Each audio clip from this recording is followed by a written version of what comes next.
Okay, I've read over 24 Future State books, especially if you count the backups as their own separate series. If that's not enough to say whether the majority of them are enjoyable or not, I don't know what else to say. Future State is a recent initiative by DC to create this line of books that takes place in DC's future, where mantles have been passed down and old heroes have moved on. In their place, young heroes have stepped up and new heroes have been introduced. It's famously birthed from DC's scrapped 5G plans, which would have saw DC's comics line of books be fitted into a new timeline, where writers could tell stories about various time periods freely. The controversial part of it was how in the 5th generation, classic characters like Clark Kent, Bruce Wayne, and Diana Prince would no longer be in the roles they've had for so long. It would not have been the first time any of them have stepped down. The death of Superman saw 4 different people take up the Superman mantle.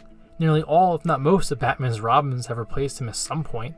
And the role of Wonder Woman has been taken up by both Wonder Girls and Diana's own mother. Passing on the mantle isn't new, yet it still caused controversy. This is because the new Batman was Jace Fox, son of Lucius Fox, a black character who hadn't been in comics for a while, rather than the more generic heirs to the cowl. Batman has been white for 80 years, despite the fact that the mantle was supposed to be able to be filled by anyone. Wonder Woman also saw a new character named Yara Flor, a dark-skinned Brazilian woman, take up the mantle. Again, Wonder Woman has been white across the mainline incarnations for nearly 80 years, so this was something new, with only Nubia ever co-owning the role with Diana to my knowledge.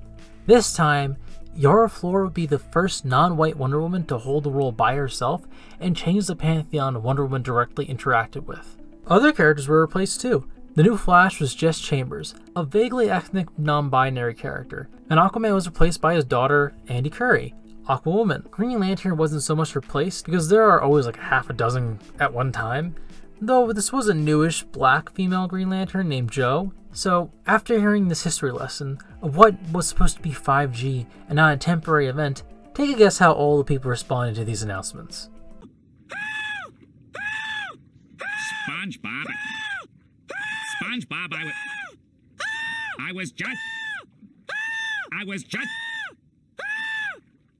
SpongeBob, I was joking! Yeah, and DC buckled, abandoned their 5G plans, and retrofitted their 5G stuff to be Future State, which I repeat, has been a temporary comic book event.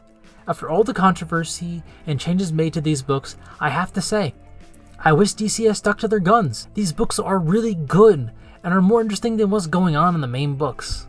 What did you always call it, Clark? The Neverending Battle? I have a few favorites, being The Outsiders, Superwoman, Aquaman, and my all-time favorite, House of El. They embody what Future State is, a new status quo that both shakes up things but continues the path characters and their familial brands have been moving towards. Duke Thomas has finally stepped into his own as a hero of Gotham, able to lead a team after being trained to do so by Katana and Black Lightning. Kara Zor-El has accepted that she may never be accepted as her cousin was, so why be any hero but who she wants to be? But Aquaman truly is the best of the bunch, both in how the previous Aquaman titles have led to Future State status quo, and how Future State fulfills it. Arthur Curry and Queen Mira have finally had their Aqua baby in Andy, and have trusted their daughter to the new Aquaman, Jackson Hyde. The old guard gives way to the new, allowing new heroes to grow while the old ones get a well-earned rest. Aquaman shows this best, with how Jackson struggles to mentor Andy, and Andy grows into the superhero to surpass both of her parents. This may be a strange connection to make, but it feels like Future State is built on the ideals of the Justice Society of America, DC's first and oldest team. The old heroes breed better superheroes in the new generation because the old heroes were never meant to be around forever. This idea permeates most, if not all, of the Future State books I've read. Future State brings hope back to DC. DC's main theme is always hope. DC is built on the back of Superman, who is hope incarnate, but every so often, DC needs something to bring it back.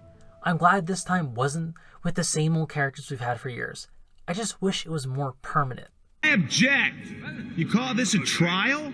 I say it's a joke! The worst thing about Future State, outside of the people who refuse to give any of the books a chance from the start, is how it's not permanent. This status quo is temporary. From the moment it was officially announced, we knew Future State would only last for 2 months before going back to the old world where Bruce Wayne has to be Batman, Clark Kent has to be Superman, and Diana Prince has to be Wonder Woman. I'm excited for some of the books coming out. They have talented writers and artists on them, but they're just not as exciting as Future State, and they have led to the greatest flaw in most of the Future State books. The Future State books are ending as if they're going to continue. They're not telling self-contained stories, save for a few exceptions. They're telling stories that set up more to come, but the more isn't going to come. Honestly, it sucks that the Future State Outsiders has finally made me care about Duke Thomas, only to go back to the way he was without all his character development. It sucks that the next Batman ends with this intriguing dynamic of Jace Fox being hunted down by his family, who are mostly all anti-vigilantes, save for Tiffany. For God's sakes, the Future State Justice League book sets up an already intriguing roster that was about to grow only more intriguing with new members. And are we gonna see that roster hang out, introducing new teammates to the status quo of the future? No, we're not, and that sucks more than anything. I could list some books that aren't worth your time, as if they were the problem with the Future State line. But they're not. The temporariness of Future State and people's inability to give it a chance is the failure of Future State. Sure, some books have turned out better than others. Not every book can be fantastic, even the worst ones are far from terrible, except for the Flash book. That one is terrible. But the same was true of the old books that people supposedly wanted back. We give the same characters 100 chances to give us a good story again and again, in the same status quo again and again, and you know what they don't do? They don't succeed again and again. Future State's failure to stick around is a sign not that DC should stop bringing in new characters for their mantles, but we should stop attacking them for doing it. We should support these new characters. If you're someone complaining about having nothing new to read in superhero comics, but you didn't give a single Future State book a chance, then honestly, shut up! You don't want something new, you just want to complain. Everyone who gave Future State a chance, I think there is hope.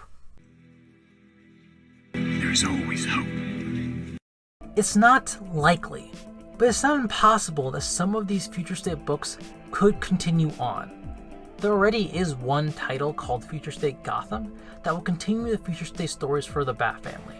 There's also another mini called The Next Batman Second Son that seems to lead into where the Future State's next Batman book picks up. Yes, I understand the eye rolls some people will make about there being more Batman books, but it's still a good sign. This means that readers turned out for the Bat titles of Future State and supported a Bat family led by Jace Fox. It can't be a bad thing that readers are willing to give this Black Batman a chance.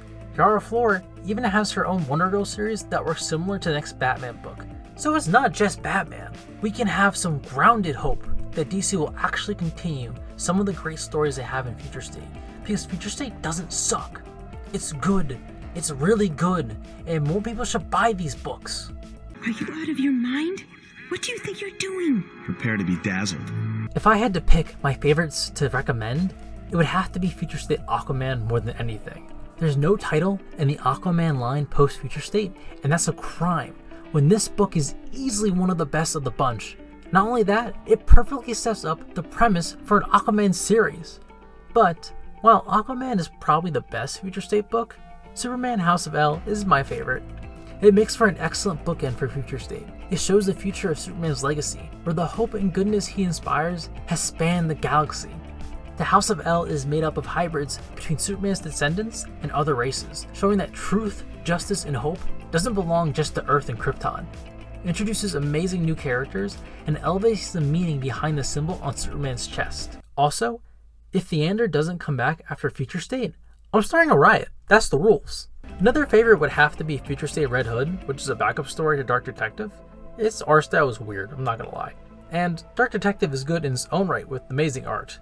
But the Red Hood story is giving us a Jason Todd who may have finally given up on killing every criminal he sees. Then there's the aforementioned Future State Outsiders. It gives us another fantastic book that's been relegated to being a backup for the next Batman.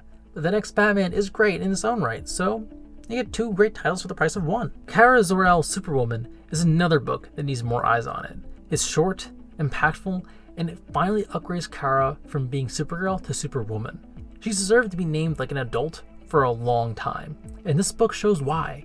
She's a mature, headstrong hero who does what is right simply because it's right, and it doesn't matter if people like her or not. There are a lot of other books I love from Future State than just those, and I'll leave a list of them below the video. Please check out your local comic book store and give one a chance if you haven't already. I won't stop saying it. Future State doesn't suck. It's good, it's great even, and it deserves your time.